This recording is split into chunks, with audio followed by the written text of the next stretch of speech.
Hello students, welcome to Dimensions Daily Dose of English Words Explanation class. But before I teach you the words, I would like to say something. మీలో చాలామంది ఒక కొత్త పదం ఎదురైనప్పుడు దాని meaning తెలియగానే దాని గురించి పూర్తిగా వచ్చని అనుకుంటున్నారు. You are completely wrong. ఆ పదాన్ని ఉపయోగించి should be able to make 1 or 2 simple sentences.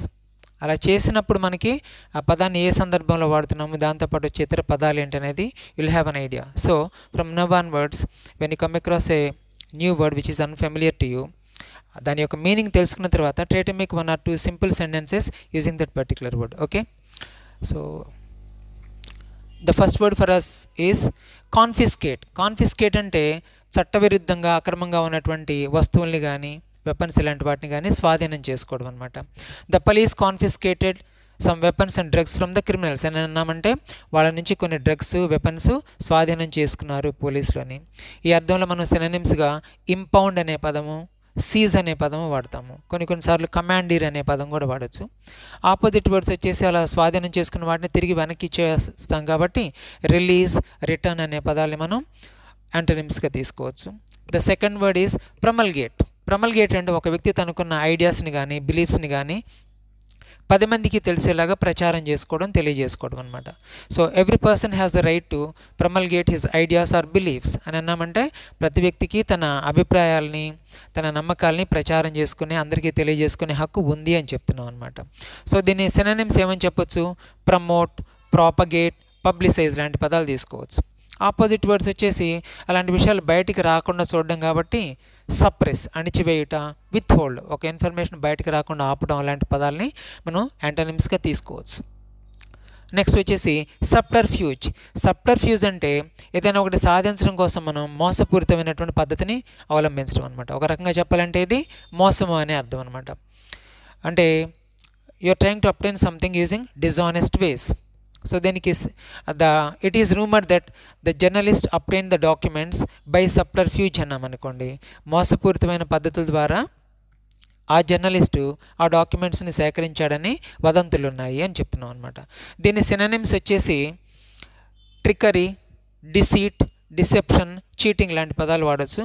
Opposite words వచ్చేసి సిన్సియారిటీ, ఆనెస్టీ లాంటివి తీసుకోవచ్చు మనం. The next word is viable. Viable అంటే ఆచరణ సాధ్యమైన. This project is financially viable అన్నామనుకోండి, ఆర్థిక పరంగా ఇది ఆచరణ సాధ్యమైనది. అంటే it can be done, it can be made successful అని చెప్తున్నాం అనమాట. సో దీని సినోనిమ్స్ వచ్చేసి ప్రాక్టికల్, ఫీజిబుల్ ఇలాంటి పదాలు మనం వాడచ్చు. ఆపోజిట్ వర్డ్స్ వచ్చేసి ఇంపాసిబుల్, ఇంప్రాక్టికబుల్ ఇలాంటి పదాలు మనం వాడతాం. వన్ వర్డ్ సబ్స్టిట్యూషన్ చూస్తే PSEUDO NYM ఉంది. ఇందులో P is a silent letter. Pseudonym అని చదవాలి. సూడనిమ్ అంటే రచయిత యొక్క మారు పేరు అనమాట. The name used by a writer instead of his real name. Next one వచ్చేసి యానర్కిస్ట్. యానర్కిస్ట్ అంటే ప్రభుత్వాన్ని కానీ చట్టాల పట్ల కానీ ఏమాత్రం నమ్మకం, విశ్వాసం లేనివాడు అనమాట. One who thinks or who believes that laws and government are unnecessary, అలాంటి వాడిని యానర్కిస్ట్ అంటాం. అరాచకవాది అని పిలుస్తారు. మిస్పెల్ట్ వర్డ్స్లో అక్యూమిలేట్ అని ఇచ్చాడు. ఏ తర్వాత 2 Cలు ఉన్నాయని గుర్తుపెట్టుకోవాలి. అక్యూమిలేట్ అంటే కూడబెట్టుట, సేకరించుట ఇలాంటి అర్థాలు. అప్టైన్, గ్యాదర్, కలెక్ట్ అనే అర్థాలు వాడతాం.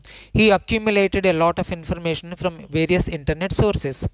లేకపోతే she accumulated a lot of wealth after going abroad. ఇలాంటి సందర్భాల్లో అతను ఎంతో సమాచారాన్ని సేకరించాడు, కూడబెట్టాడని, సంపద కూడబెట్టింది అనే అర్థాల్లో మనం ఇవి వాడవచ్చు. నెక్స్ట్ వన్ వచ్చేసి ఎక్స్ట్రీమ్లీ. ఎక్స్ట్రీమ్లీ అంటే అత్యంత తీవ్రమైన, extremely hot, extremely rare, extremely talented అంటే టు ఏ హయ్యర్ డిగ్రీ అనే అర్థంలో ఇది వాడతాం మనం. EXTREMELY. లాస్ట్ వన్ వచ్చేసి as much use as a chocolate fire God. Fire ప్లేస్లో ఫైర్ నుంచి మనకి ప్రొటెక్షన్ కోసం మనం ఫైర్ గార్డ్ని వాడతాం కదా.